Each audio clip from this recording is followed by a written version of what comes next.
Good morning, everybody, and welcome to this week's edition of Keeping an Eye on the Geopolitical Ball with me, Jamie Shea, Senior Fellow at Friends of Europe. This will be the last eye before the Christmas New Year break, so in advance, let me wish all of you a happy Christmas, a prosperous New Year, and I look forward to you joining me once more in January. My topic this week is Japan, and this was inspired by the fact that last week the Japanese self-defense forces, they don't call themselves a military, held an exercise on the northern island of Hokkaido involving 1,300 soldiers. Why is this news, you may ask? Because that's a very small number for a military exercise when you think of what Russia or China are doing at the moment, or even NATO. But what was different this time was that the Japanese government invited the media to come along and film this exercise. They obviously wanted to get the message out that Japan is now taking its military defenses much more seriously. And indeed, in a quiet but sustained way over the last decade or so, Japan has been building up its military forces. It has today 900 modern fighter aircraft. It has 48 destroyers, 8 of which are Aegis missile destroyers. It has 20 submarines. It's buying nearly 150 F-35 Joint Strike Fighters from the United States, which will make it the second largest owner after the United States of that particular aircraft. And indeed, today, Japan is outranking in its budget at about $56 billion a year, and its weaponry, countries like France, the UK, or Italy.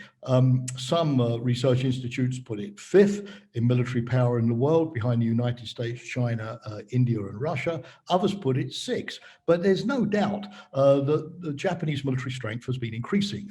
Although the budget has been normally pegged at 1% of Japanese GDP, a couple of days ago, the new Japanese government, Prime Minister Kishida, decided to spend nearly $7 billion on a new American missile defense system, which will mean that that percentage will now, for the first time, creep up towards 1.1%.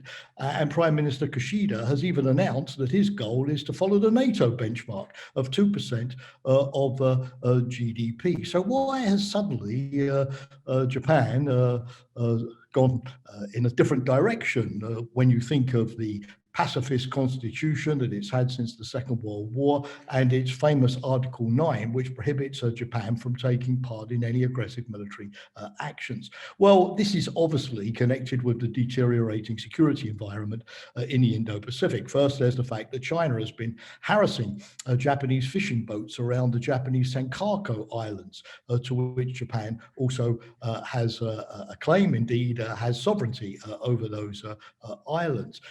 China has been sending its new aircraft carriers close to Japanese shores. Russia just this past week announced that it was installing new Bastion missile batteries on the Kuril Islands, which Russia took from Japan after World War II.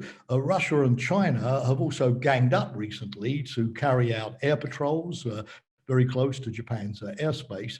And last October, 5 Chinese warships and 5 Russian warships in a joint patrol actually went between Japanese islands as they went from the northern Pacific into the East China Sea.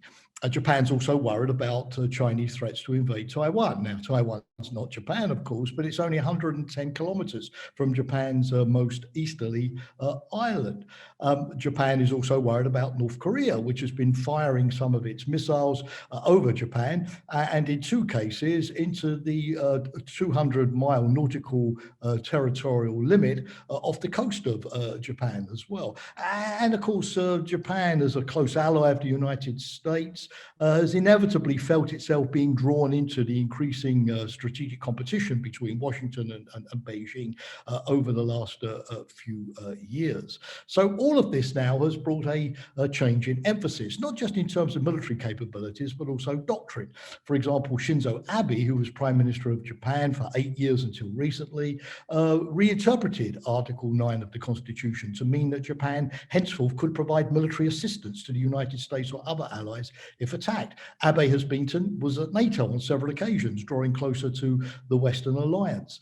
He also sent Japanese tankers into the Indian Ocean to refuel American warships. And Japan has been also participating in peacekeeping and stabilization missions, for example, with NATO in Afghanistan, with the US in Iraq, and with NATO in the Balkans as well. Now, in Tokyo, as you can imagine, people on the right, particularly in the ruling Liberal Democratic Party, welcome this shift. It's part of Japan accepting its new role as a military as well as an economic power, assuming responsibility, simply adjusting to the threats around it. People on the left who are committed to pacifism and Japan's role as an economic power with development aid, soft power, norms, are rather worried about this shift. So what should our reaction be? Well, firstly, I think that we should welcome a greater military effort by Japan and its willingness to take on international stabilization missions. Secondly, we should recognize that what Japan is doing is defensive. This is not a replay of the 1930s with Japan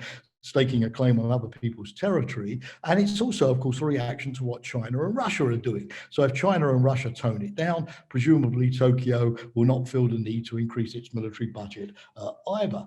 Thirdly, Japan is not going it alone. Unlike the 1930s, it's working closely with the United States. It's forming partnerships with ASEAN, the Association of East Asian Nations. It's working more closely with Australia, with Canada, with France, and the UK in the region. It's going the multilateral route.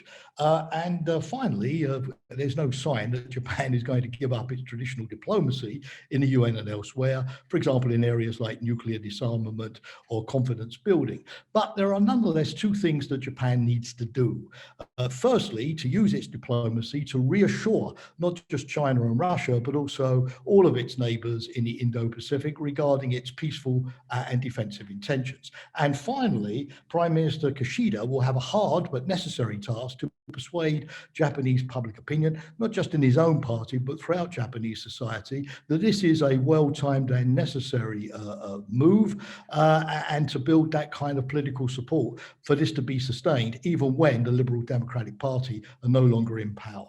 So thank you for watching and listening today. Always a pleasure. Again, Happy New Year, and see you in January.